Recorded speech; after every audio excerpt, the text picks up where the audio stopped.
Welcome, everybody, to Hygiene Elevated Conversations and Innovations. We are super excited today to be interviewing Dr. Jen and her husband, Peter, with their products today. And I am just fangirl over here, super excited to get to hear the story behind the products, the inspiration, more of the science behind it. I think there's been a huge paradigm shift and a lot of people kind of questioning some of the products that we've been using in dentistry traditionally. So I am very excited to get to hear this perspective today. So with that being said, Dr. Jen and Peter, I give you the floor. Introduce yourselves. What are your backgrounds? What do you want us to know about you? You want me to start? Yes, you're Dr. Jen. I'm Dr. Jennifer Eisenhuth. I'm an orthodontist from St. Paul, Minnesota. I have, grown up here, went to undergrad in civil engineering at the University of Minnesota, and eventually went to dental school and then a residency beyond that. And I've been a faculty member at the University of Minnesota School of Dentistry for about 5 years. And we'll get into behind the scenes of why we created this paste. Why don't I let my husband introduce himself? Very good. Well, we had a consultant probably 20 years ago in her practice, and I loved how she described me. And I'm going to say that my name's Peter, and I'm Dr. Jen's biggest fan. So there you have it. But yes, we met in undergrad, and it's been a whirlwind from starting her first practice to raising children. My side gig, I'm an airline pilot, but most of my time is really helping my wife out however I can, whether it's with her business or with her toothpaste. That you guys are a power couple. I love it so much. And actually, Peter, I wanted to be a pilot. That was my first dream job. Here I am, a hygienist, but gosh, you guys are awesome. I love it. So what was the inspiration? How did you decide, hey, I'm an orthodontist, I'm going to start a toothpaste line? And how did you come into the materials that you chose to use? Right. It started with a little bit of, I wouldn't call it a tragedy, but a serious illness on the end of my daughter. We have 3 children. Our daughter is the oldest. And she ended up getting C. diff after having a root canal, of all things, a root canal. It was during finals. And so it was difficult for her to get, back and forth to the endodontist. And essentially she was just overprescribed, penicillin. And so she ended up, getting C. diff, which it turned out to be a pretty serious, bit of it. And she was admitted into the Mayo Clinic in Rochester, Minnesota. She was one of the youngest patients they'd ever had with C. diff. And she was there for almost a week. And during that time, the doctors explained to her and to us that her gut was basically, demolished, and she had to start over. So almost like a baby, she had to be careful what she ate. She had to be careful of the products that she used because her gut had to regrow. And all of the, all the good bacteria had to come back because it was blown out. And so I thought, honestly, the easy part would be the toothpaste. It's like, okay, no problem. We will find a natural toothpaste that has, clean, healthy ingredients, and it'll remineralize your teeth, and no problem. And so we, went home, went to Amazon, ordered natural toothpaste after natural toothpaste after natural toothpaste, and all these boxes would come. And I mean, I think we still have them in our basement. And they mostly had awful stuff in them, petroleum products, sodium lauryl sulfate, stuff that you wouldn't want a baby to have. You wouldn't want to have, somebody who just had C. diff to have. Really, you wouldn't want yourself to have. And so then we kind of narrowed it down to just a few pastes that didn't have that stuff in it, but they tasted awful, like medicine. And who wants to use this? Mm-hmm. So that didn't work either. And then on top of it all, none of them remineralized. So none of them remineralized. And as a dentist, I was truly kind of shocked, disappointed that there's this whole big natural, toothpaste lines and oral care products that don't do what we want toothpaste to do in the first place. And so that's when I think I just said to Peter, we need to make a better natural toothpaste. We need to make one with clean ingredients that actually tastes great so people want to use it, and then also remineralize their teeth. And so really that's kind of the background of how Dr. Jen ended up being born. Is that accurate? That's accurate. I've definitely kind of been on the receiving end of a lot of natural products that are, hey, nanohydroxyapatite, we remineralize, we have the clean ingredients. And I think there's some out there that are good, until I was at RDH under one roof and I talked to Peter actually, and he was like, well, you have to have 10%. And I was like, says who? So I didn't know that. There's so much out there. Somebody kind of described the nanohydroxyapatite world as the Wild West of toothpaste right now, because there's so little known about it. So what was your process? How did you find that out? What's the difference between hydroxyapatite, nanohydroxyapatite, all those things? What is that science? That's such a great question. When I decided to jump forward with this project, I looked into the science, and tried to find out, is there another option beyond fluoride to remineralize teeth? And there is nanohydroxyapatite.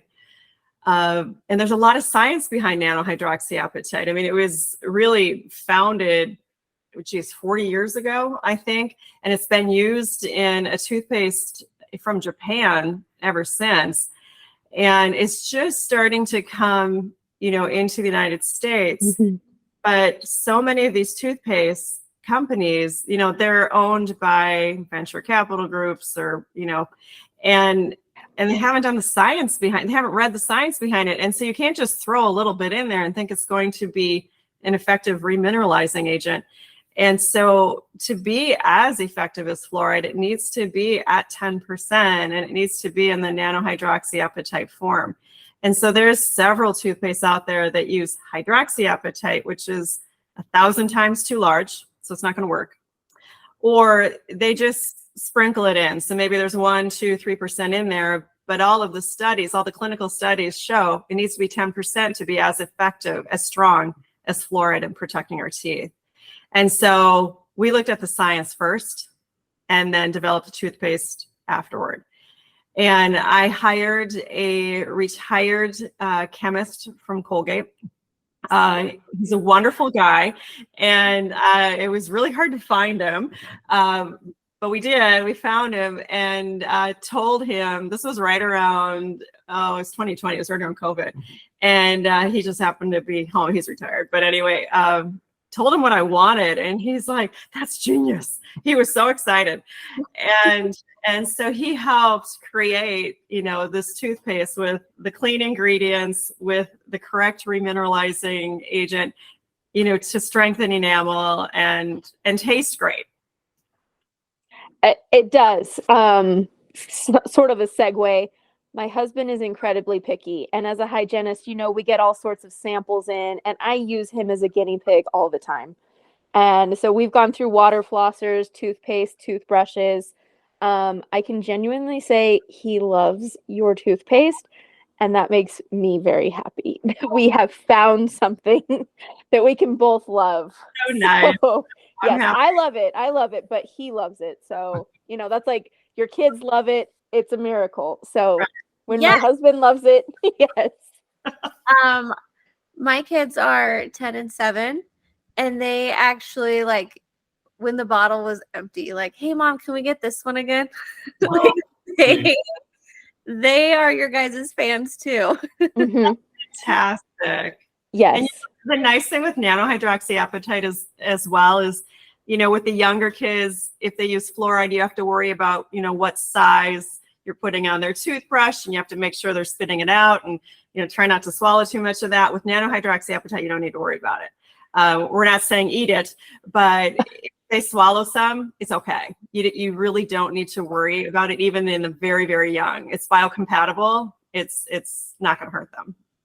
So do you consider yourself to be more on the holistic side of dentistry? Is that kind of your worldview? Or are you just, hey, I just wanted something clean because of my daughter?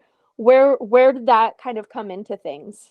Our family's always been kind of the organic granola type of family. And I just never pushed myself into choosing natural toothpaste, because honestly, in dental school, fluoride.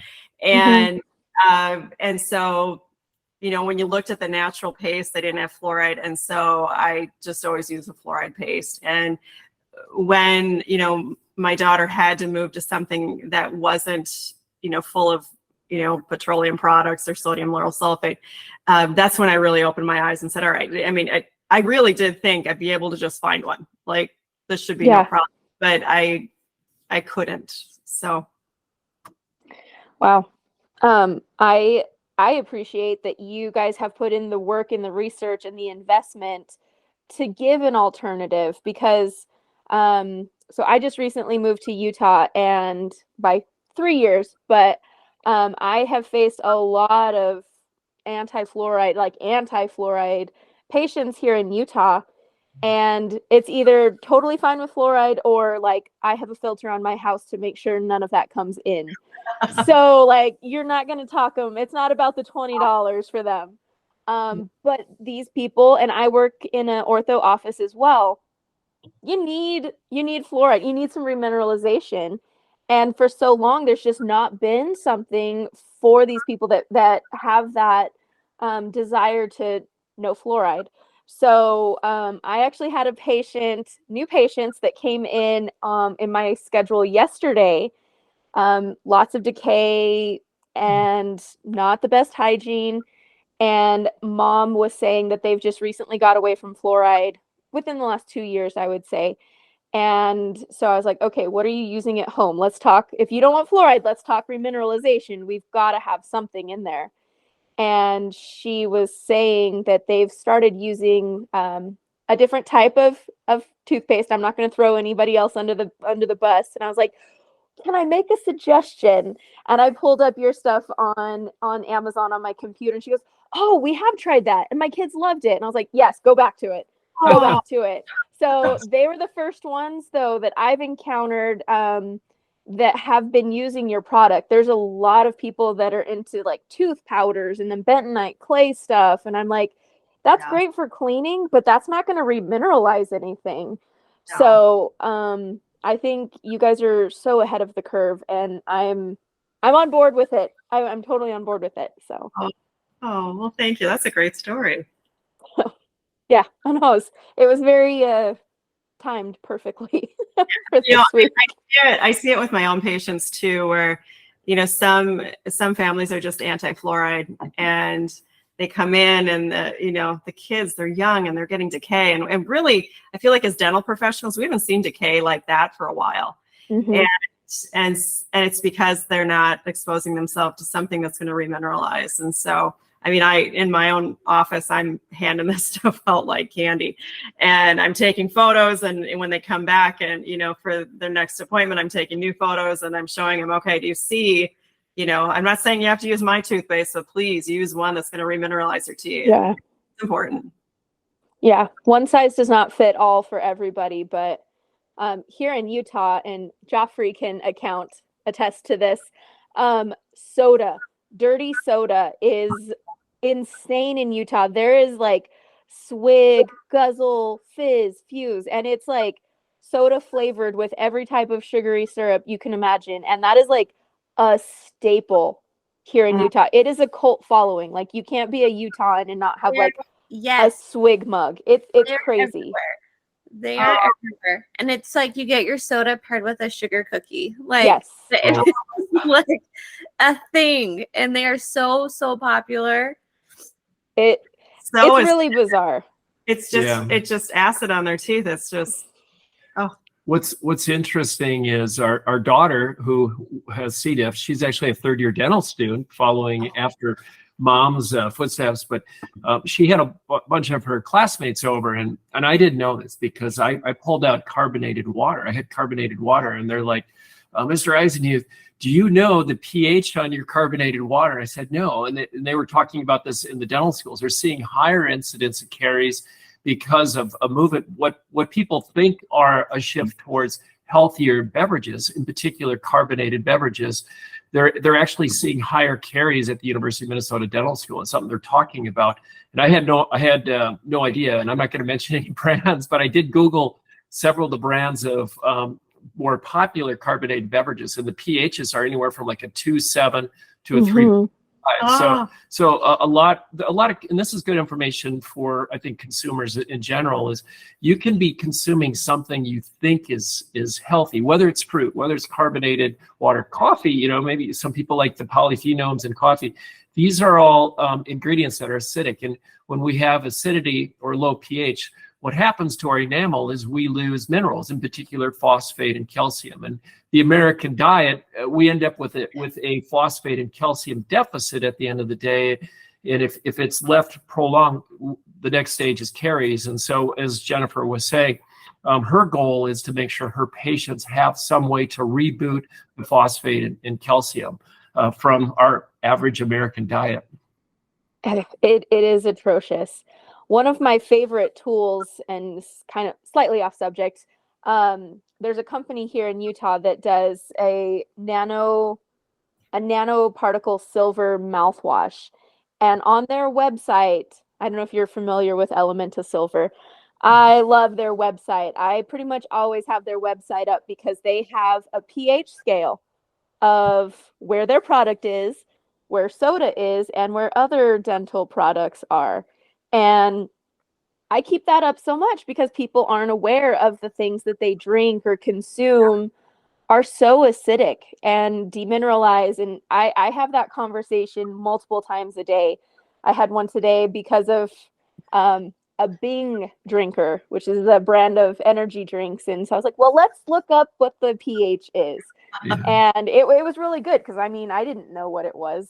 I'm sure it was acidic, but I wouldn't have known off the top of my head. So it was a good conversation. So yeah, and I think that's the important piece too with natural toothpaste, is you do want to know how abrasive they are and what their pH is, and just make sure that they are actually helping rather than contributing. Yes. I was gonna say, I know Jennifer talked about nanohydroxyapatite a little bit, but for your listeners, if you want, we can explain a little bit of the differences between fluoride, how fluoride is used to remineralize enamel versus nanohydroxyapatite, because the biophysics is quite a bit different. And for that reason, there are benefits that nanohydroxyapatite has over certain subgroups of patients, if that's something you'd like to hear about as well. Yeah, that was definitely part of my question. Yes. Awesome. All right. So what did I jump in there? Because I work pretty closely with our chemist, and I go to these holistic dental conferences, and I get hit up these questions I get from the dentist. They're pretty good at drilling us. Our son, who isn't here on the podcast, he's in dental school in Salt Lake at Roseman. He did his thesis on nanohydroxyapatite. So he was the guy behind the research. But just a little bit back up, just kind of a review for your listeners, how fluoride works. Number one is when you brush with fluoride or you give your patients a fluoride treatment, first thing it does is it creates fluoroapatite, which basically helps the enamel become more resilient to pH, which is good. The thing that fluoride doesn't have, though, is it doesn't contain phosphate and calcium. If we look at the enamel on the teeth, 97% of the composition of the enamel is hydroxyapatite, primarily phosphate and calcium. And so, as we mentioned, as our patients and as we eat our American diet throughout the day, we lose phosphate and calcium. What fluoride does, though, it does two things. Number one, it creates fluoroapatite, so it helps make the enamel more resilient to acid, but it also helps promote the transfer of phosphate and calcium from our saliva flow. Saliva, healthy saliva flow is enriched with phosphate and calcium. And so for enamel to be remineralized using fluoride, we have to have saliva, healthy saliva with phosphate and calcium. So the difference, though, between fluoride and nanohydroxyapatite is nanohydroxyapatite doesn't rely on healthy saliva flow. If we break down hydroxyapatite or nanohydroxyapatite, the chemical composition of it, it's calcium, phosphate, hydrogen, and oxygen. And so how it works is if the crystals are small enough, a nanoparticle, which is generally less than 100 nanometers, when we brush with a high concentration of 10% of it, those crystals will enter into the surface pores, get into the dented tubules, they chemically bond, and they give the enamel a mineral uptake of phosphate and calcium. And where we've seen this, and we hear about this throughout the country, where it has a more significant benefit is with patients with xerostomia. There's over 30. That was going to be my question. Yeah, there's over 35 million Americans on statins. 80% of those have side effects of xerostomia. We're seeing with patients going through chemo, diabetics, CPAPs, even young children that are breathing. And so we're hearing testimonials, and Jennifer has seen it with her patients as well, that were given even a high prescription level of fluoride toothpaste, and they've switched to a nanohydroxyapatite crystal. And we're seeing less caries, higher levels of remineralizing. But I think for your listeners, once again, the biophysics are really different. They're both clinically proven to be effective, though, at remineralizing enamel. The caveat, though, is that fluoride does need healthy saliva flow for the remineralizing portion to get phosphate and calcium back into the enamel. That was wonderful. That was a wonderful, succinct, but like super perfectly informative. So, thank you. I'm going to tell you, I did not know that, and maybe I missed that day in dental school. But you know, when we learned all of those things, I did not realize that people who with xerostomia, I mean, I always thought high prescription fluoride for them, and I did not realize that actually, if they don't have saliva, you can give them all the fluoride you want; it's not going to work. And so that was a new thing for me. And what are we holding up here? Super paste. So it's a good segue to talk about the super paste, if we can, a little bit. Yes. There are patients that are really struggling with weak enamel, and they might not even have xerostomia. And Jennifer, the engineer in her, loves to create new things. So I'll let you talk about that. What she played around with it, but there are clinical studies tied in. Go ahead. Yeah, and it's super paste. So we have nanohydroxyapatite, mint, and strawberry, right? So one for the adults, one strawberry is, you know, for the kids, or for the adults who don't like mint. But then we also created what we call super paste, and super paste has both fluoride and nanohydroxyapatite. So it's kind of a double dosage of remineralizing. And clinical studies show that, as I said before, nanohydroxyapatite 10% is just as effective as fluoride at protecting teeth. But when you combine them, even better. And so this is for people who are prone to decay, you know, who have high, you know, sensitivity. It's somewhat, I can't use any name brands, but great for sensitivity. And, you know, I have to say my father, who has been on one of those, you know, big box sensitivity toothpaste his whole life, I said, I want you to try this, Dad. I want you to try this. And he's like, oh, no. I've got my toothpaste. I can't use anything else. And I finally convinced him to try it. And now he's a believer. So it's super effective. Yeah, if I can just add to what Jennifer is talking about, there are a lot of patients out there that are already struggling with health issues, and there are concerns with fluoride. We don't bash fluoride. Jennifer has a fluoride product. However, we want to be respectful to patients' concerns. At the end of the day, and Amanda, you said it, if a patient comes in and they don't want fluoride, we can't convince them to use fluoride. What we can do is we can educate them about a replacement for fluoride, 10% nanohydroxyapatite.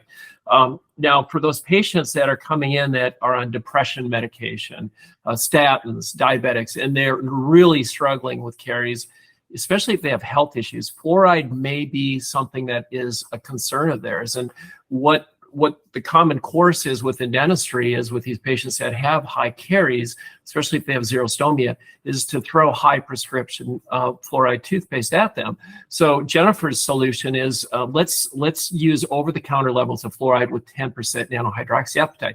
It gives double the remineralizing, but we're attacking it from two angles. We got the fluoroapatite, and then we have the nanohydroxyapatite. So we're hearing testimonials throughout the country where people have switched from high prescription to the super paste, and they have less caries. The other thing that we've noticed is healthier oral tissue.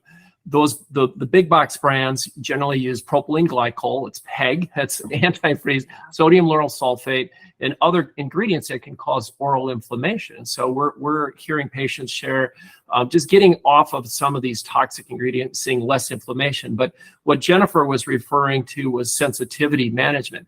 And ancillary, there's several ancillary benefits to nanohydroxyapatite.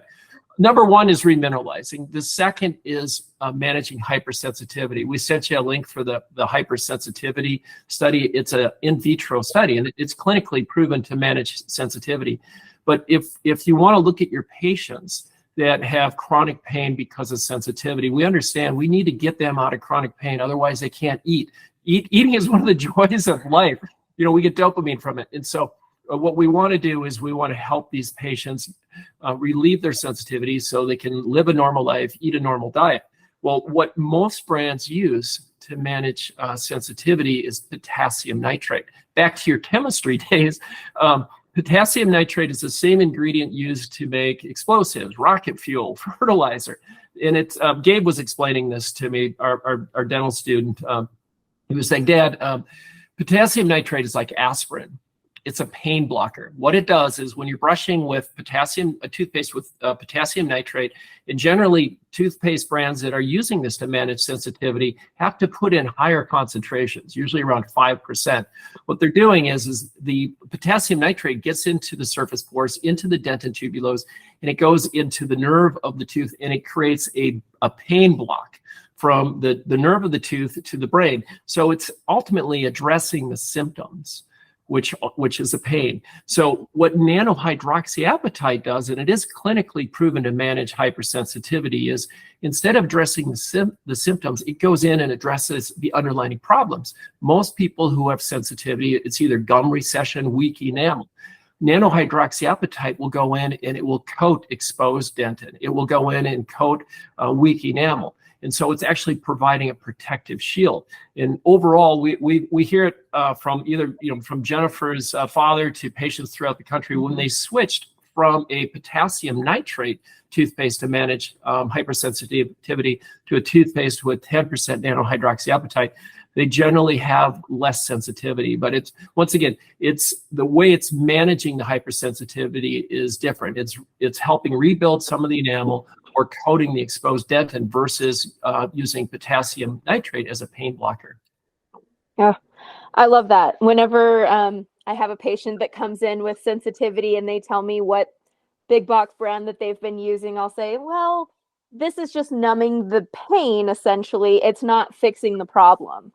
Right. So I feel like your product is specifically addressing the problem. And I think that's what I love. I'm not a fan of Band-Aids. I want a solution to the problem. Yeah. So do you think we're gonna see a nanohydroxyapatite varnish like we do with a fluoride? We get asked that. We get asked that all the time, and I think it is a brilliant idea. We're actually we're in development of it, and now the word's out. Whoever's listening, you heard it here first. You heard it here first. We hope to have one to market. We won't be the only one, but we hope that, and that's just it from this podcast here. We don't expect your consumers to use just Dr. Jen's. We hope they do, but for those people that are making toothpaste with nanohydroxyapatite, hopefully they'll switch their concentrations and realize, the word's out now, guys. You cannot bank on the fact that dentists and hygienists are no longer reading the clinical studies. They are. Mm-hmm.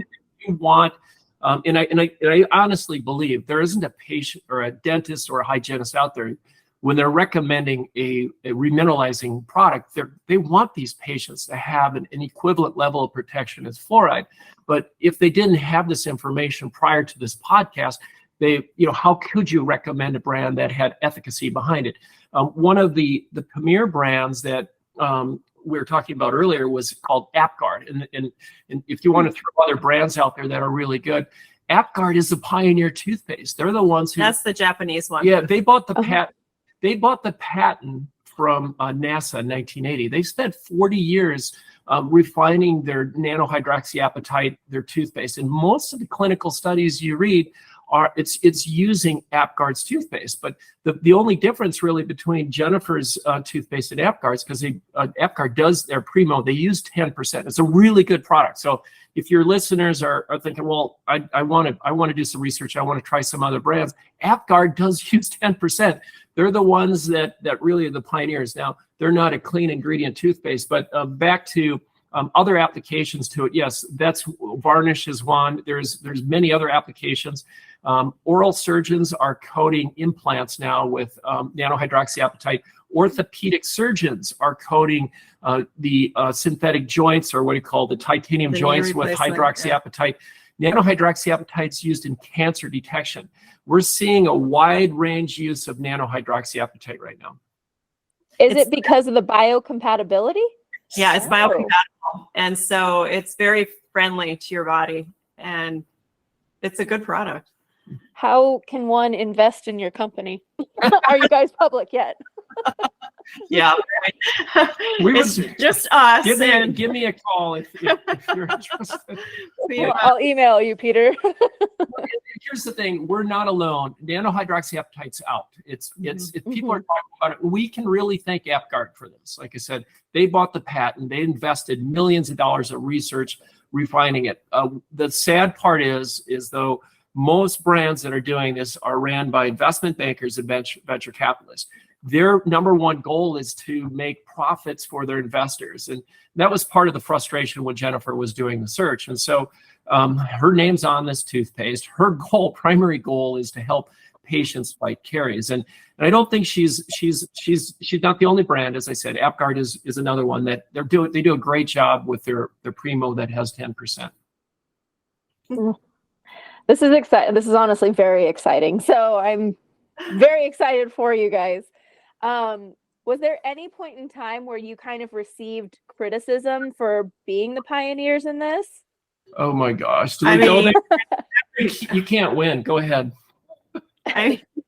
Every day, every day, really, I know that this product is backed in science, and because I did the science, we did the science first, and they aren't our studies. They are studies that have been done at universities, for the last decade or 15 years, and so that's what we use to make the product. But what can I say? Here's the challenge with this. I think there's really two camps, Amanda, and you kind of touched on this a little bit.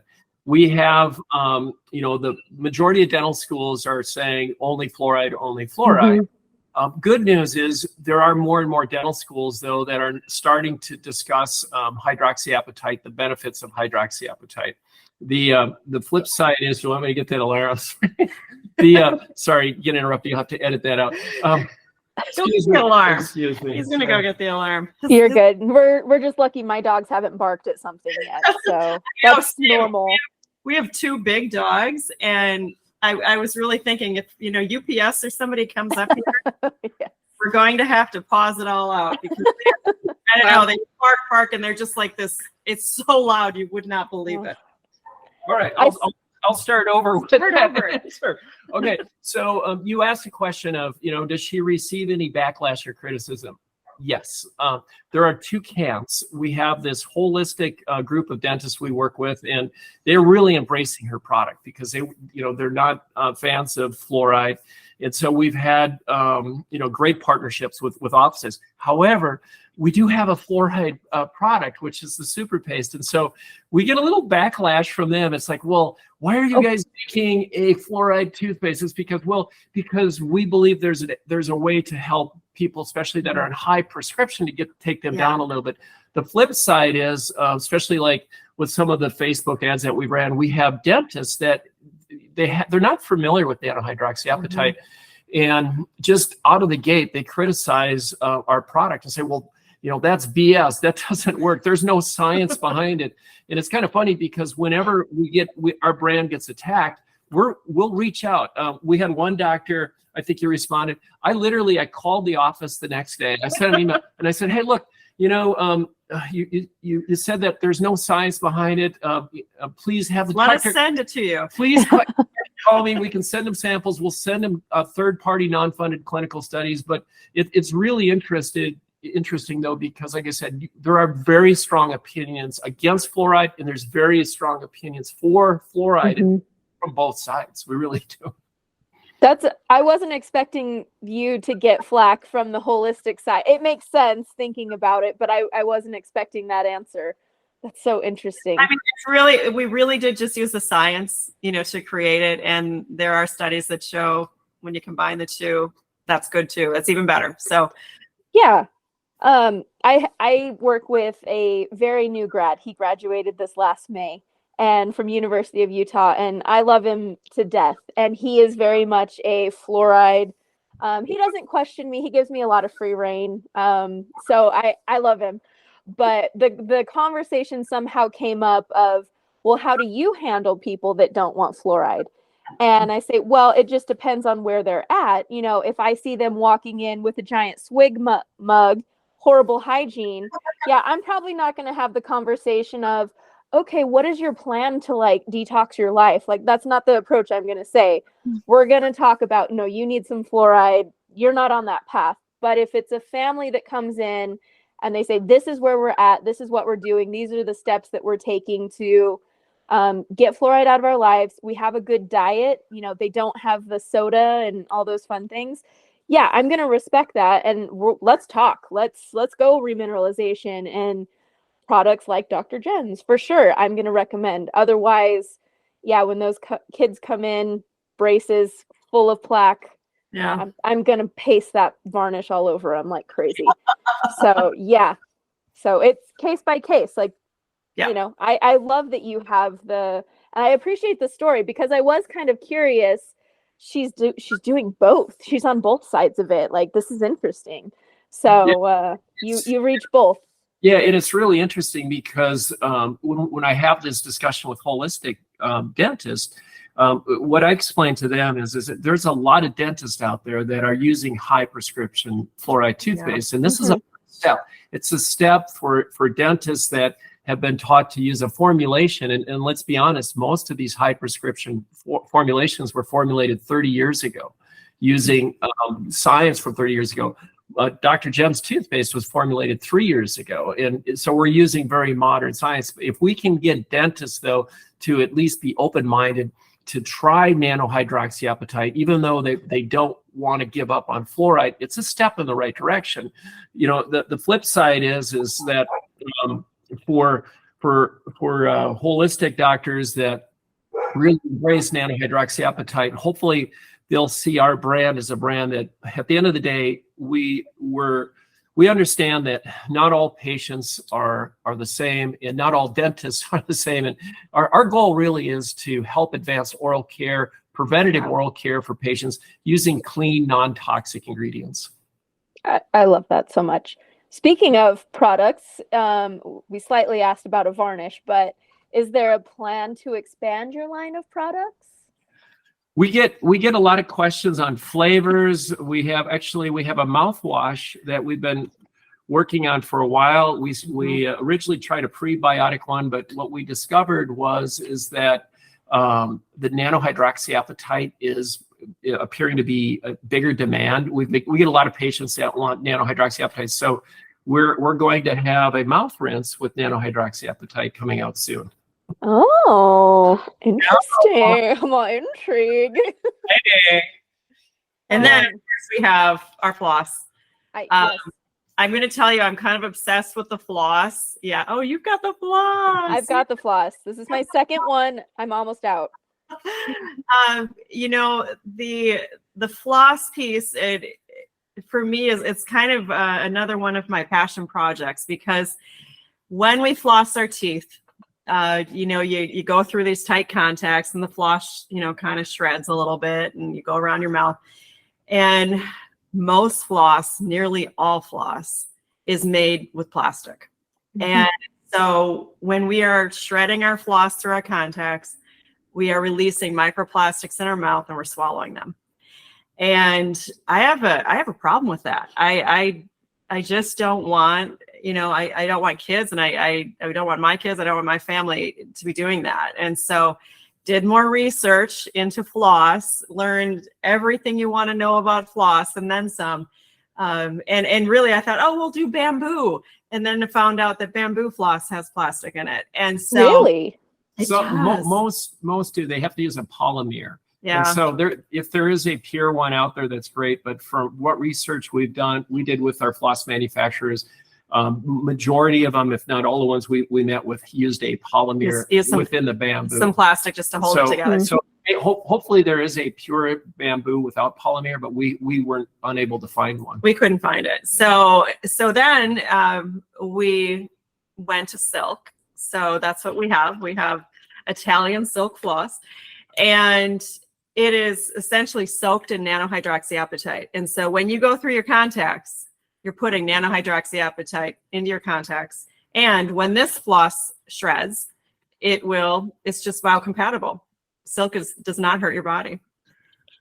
I failed to realize that there was nanohydroxyapatite in the floss until you just said that now, and I see it on the back. Yes. I didn't read that. Yeah, I think the biggest thing Jennifer was alluding to was endocrine disruptors. Our daughter, who's in school, one of the things in her biophysics class they said is that the fish don't even know what sex they are because of all the microplastics in the fresh water. The endocrine disruptors affects your hormones. Well, microplastics are part of that. And so once you get microplastics in your body, they get into the bloodstream, they circulate through your organs, through your brain, and they collect in the lungs. But there are many, as everybody knows, microplastics shouldn't be in our body. But what most people don't know is, as Jennifer mentioned, if we're flossing, and hopefully we are, to get bacteria out between our teeth, we need good, perio health. If we are flossing with a plastic floss, we are ingesting microplastics every time because floss does break down. And Jennifer's solution for that is silk. And she said silk is it's biocompatible. And not that you should eat the floss. Silk is good for your hair and for your nails. Floss away. It's biodegradable as well. So I was just going to say, I remember the first time that I had ever heard the term microplastics, I thought, what crap is this? Yes. And then I started to hear endocrine disruptors more and more and more, and just different things about it. And then I never even thought about the floss, because I used to be a huge fan of a very popular floss that was made of recycled water bottles. And I thought, how cool is that? And then the whole idea of, oh, wow, how much more concentrated could we make plastics and microplastics than putting it in floss? And it's just been a whole thing of like, oh my gosh, everything is an endocrine disruptor that we are doing. And even so in dentistry, like what in the heck are we doing? So you guys are so ahead of the curve. And I personally feel amazing being able to have a product that I feel very good about, talking to my patients that are on the same page as me. Again, not everybody cares about microplastics in their bloodstream, but for those patients, I can say, this is what I know. I've seen the people now in person. Peter, we met Dr. Jen now, seeing the people behind it and not just some, big company that's out to make some money with a really fancy marketing scheme. So I love that so much. My personal passion is small business, and that's what you guys are. I love it. Thank you. Thank you so much. That's so kind. Well, I had a friend of mine say, like, Joffrey, I use this toothpaste in the morning, and then I use this toothpaste at night. I like using different things, and I'm like, well, those toothpastes actually have the exact same ingredients. So what if let me get you some toothpaste? And I got my friend them toothpaste, one with the nanohydroxyapatite and then another one with fluoride. I was like, oh, go ahead and alternate these. These are the products the ingredients you should be having. I absolutely love, Jen, that you have a toothpaste that has both. Like that super paste you have, that's my attention. I love it. I personally, this is the one I use too. I like super paste. I use them all, I guess, but you know, I think it's just a great product. It's probably the most popular for offices that use fluoride, not the holistic side. It's our most popular toothpaste used by dentists and hygienists because they get the science behind it, and they want to do everything they can to keep their enamel healthy. And we didn't even get into really the rest of the formulation of the toothpaste because the chemist did for us. He said, look, in addition to having remineralizing, we need to make sure it's pH balancing, which Amanda talked about. It should have a low RDA value. Ours does, it's 44. But he also talked about the benefits of xylitol. Xylitol is great for curbing certain bacteria tied into gingivitis, streptococcus, and then even for managing halitosis. Most big box brands will use flavor. It's usually artificial flavor. It's petroleum based. Well, if we have this bad bacteria in our mouth and it works all night, we know the next morning we have this wonderful morning breath. Well, Dr. Jen has she uses real peppermint oil, which will help curb the certain bacteria in your mouth. It will help kill fungus that grows in the crevices of the tongue. But she also added some superfood extracts, papaya and black cherry, for two reasons. The flavor, as she said, she went through 50 different flavor iterations. Okay, that was fun. I'm going to tell you that. Choosing all the different flavors. But I really wanted something that was antioxidant. It's just good for you. And so papaya, black cherry, mint, those are all really good for us, and they're essential oils. They're not artificial. And I think that's what really helps with the ginger piece of it. And I see it in my own patients where they're coming in, you know, bright red, you know, swollen tissue, and they brush with this. And I think those essential oils are really, really helpful at calming that down. And so of course tasting good. Yeah, and well, there is actually a clinical study in the link on the peppermint oil on how it's effective at managing gingivitis or fighting certain bacteria tied into that. But where I was going with this is her toothpaste, she put a lot of work into it. It took her 2 years, and it's all encompassing. And so we hit many check marks, everything from remineralizing to flavor to promoting a healthy oral microbiome as well. It's in whether it's her super paste or her fluoride-free Cool Mint, it's the exact base toothpaste. One has nanohydroxy, 10% nano, one has 10% nanohydroxyapatite with fluoride. But as far as the pH, the RDA, the xylitol, the essential oils, they're all the same. I love it. Whatever you do, whatever is next, I love it. I think I have the cherry one at work, and that's my after lunch little cherry bit. So thank you for the cherry. So. Of course. Dr. Jen, I am just in love with your passion for the product. Like, I love the passion behind it. I love seeing it. You guys light up talking about it. That's definitely like the product I want to buy and consume and use and talk about with other people, is when you see where it came from, and just your guys' excitement about it just warms my whole soul over here. I love it. Well, thank you. It's definitely a passion project. It's not a profit-making thing for us at all. No, it's kind of funny. I'm going to jump in on that one. When after she formulated her toothpaste, there's a number of companies that will take your formula, and they got the big machines. They mix the ingredients together, and they fill your tubes.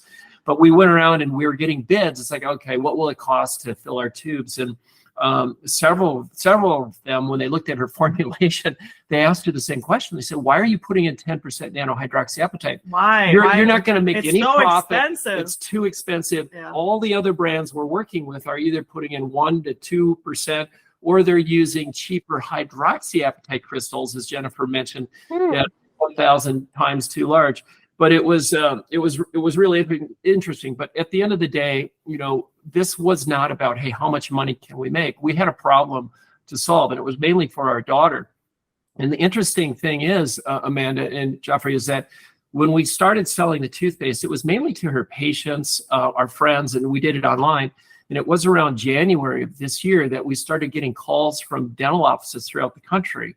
And they were hygienists and dentists calling us saying, look, we really love this toothpaste. Can we buy it wholesale? And we hadn't even thought, well, gosh, can we do this wholesale? And so it wasn't until March that we said, all right, let's start offering this wholesale. But this is really a passion project for us. We wish it made us lots of money, and it costs money to put 10% nanohydroxy. It's not a very, maybe someday we'll be able to help pay the lights, but at the end of the day, it's expensive. It's expensive to make a 10% concentration of nanohydroxyapatite toothpaste, but we sleep at night knowing that we are putting a toothpaste out there that has real efficacy behind it to help patients fight caries. And that's really our number one goal is to help families. I think you guys have definitely struck a nerve with consumers out there that are kind of seeking this alternative toothpaste, because I'm glad you mentioned it was expensive. I looked it up on Amazon and I was like, oh, that is a little expensive. But, and I'm even more impressed kind of with that patient that I had the other day that took a gamble, maybe didn't know as much as she did, and bought a $20 tube of toothpaste for her kids. Like, that kind of shows some dedication and passion for those clean ingredients. And so I think once you place that value on, I want the remineralization, I want good products, and you know what? Let's do it. It's worth it. And it's still a whole lot cheaper than fillings. Yeah, and if you look at the cost of it, for the price of one caribou a month, you're getting a month's supply. Our typical tube is it's 4 ounces. I actually, believe it or not, I squeezed out a pea size, and I came out to like 180 peas or 190 pea size. So we did the math. It comes out to about 20 cents a day, or what is it, like $6.80 a month per person to use it. So if you look at it that way, it really is a healthy investment for your body and your enamel. Who's more analytical, you or Peter? I think she is. Really? He's the orthodontist and the engineer. I don't know. Just based on this conversation, I feel like I'm crazy analytical, at the very beginning, looking at those studies and saying, okay, this is what we need to have in it. He's much more vocally analytical. Yeah. Okay. You can tell. Yes. I'm also the silent analytical. I'm like, okay, you can tell me and I will internalize everything and we'll talk about it. Yeah. So, well, Peter, I would agree with the consultant that you had 20 years ago. I think you are definitely the biggest cheerleader and the best spokesperson that your wife could have. So, I agree with that. And Peter, I wanted to tell you, my son Cooper, he's 6 years old, almost 7. A few months ago, we were driving in the car to school, and he said, "Mom, when I grow up, I think I want to be a pilot." And I said, "Oh, well, that's a great idea. You should do that." And I said, "Well, what gives you that idea?" And he tells me, "Mom, I really like pretty views." Oh, I remember you told me that. I forgot you told me that story. He's pretty smart on it. Smart kid. It's the best office view in the world, and the scenery is constantly changing. Very bright kid. Yes. I would agree. He's a bright kid. Her kids are wonderful. They're very wonderful. Well, Joffrey, do you want to close this out with the final questions? Yes. Okay. So either one of you guys can answer this. What piece of advice would you go back and give yourself as a new graduate? as a new dental graduate? Yeah. These are our signature questions that we ask everybody. Questions. As a new dental graduate, wow. I would, boy, that's a tough one. I would probably remind them that even though they might not feel it, they have a lot of knowledge in their head from all the dental education that they received, and just relax. You know, when we first start seeing patients, we're pretty tight and worried and concerned, and they ask a question and we're like, ooh. But the thing is we know the answer. It's in learned. And so just relax when you see your first patients. You know it, you've got it. I was going to say, the other thing I could say, just watching Jennifer, is not to be so hard on yourselves and not have negative self-talk. You could be the greatest dentist in the world or the greatest hygienist in the world, but you're not going to keep everybody happy all the time. There's some patients that are just, you know, they're difficult or whatever. It's just, things just don't, where you have a bad day or whatever it is, but not to be hard on yourself. It's okay to have some patients that are sometimes not happy. If you gave it your best, that's all you can do. Yeah. Yeah. I was just going to piggyback off of that, Dr. Jen, of you have the brain knowledge. Sometimes you don't know how to apply it to the working knowledge, and it just takes time and practice to get that head knowledge into the working knowledge. So absolutely. But it comes. It does. Just let it flow. Well, that actually reminds me, Amanda shared a story with me where she was working with her new graduate doctor, and he had said to her, like, I can't remember exactly how it went. Amanda, you can correct me if I say this wrong, but the doctor was just so overwhelmed at the end of the day. Like, how do I present myself with high energy all day long? This is exhausting. Amanda looked him square in the face and said, "You don't have to." Awesome. Like, yeah.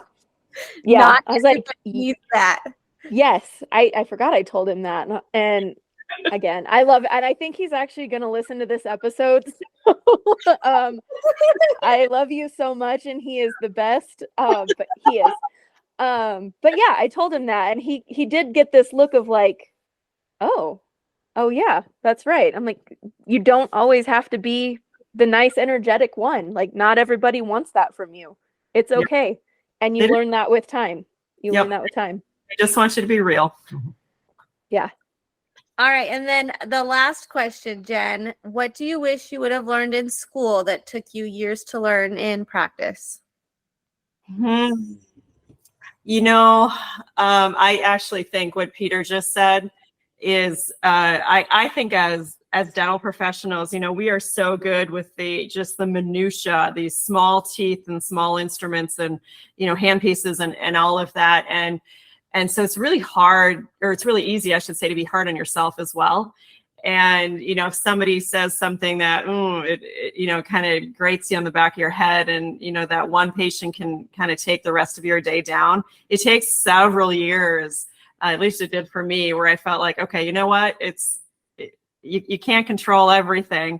And some people aren't going to be happy, and it's okay. Mm-hmm. I think maybe in the hygiene equivalent of that is, you know, I'm not going to get every piece of tartar off today, and it's going to be okay. I will sleep tonight, and the world will still revolve. Like, it's fine. It's so. Just be your best. You guys have been so wonderful. You're the first duo together that we've interviewed, and non-hygiene, I think, right, Joffrey? Yes. So thank you so much for joining us. Yes. Honored. Yes, this is exactly where we want to take the podcast, is talking to just amazing dental professionals, and also with products that, like Amanda and I, can really get behind. And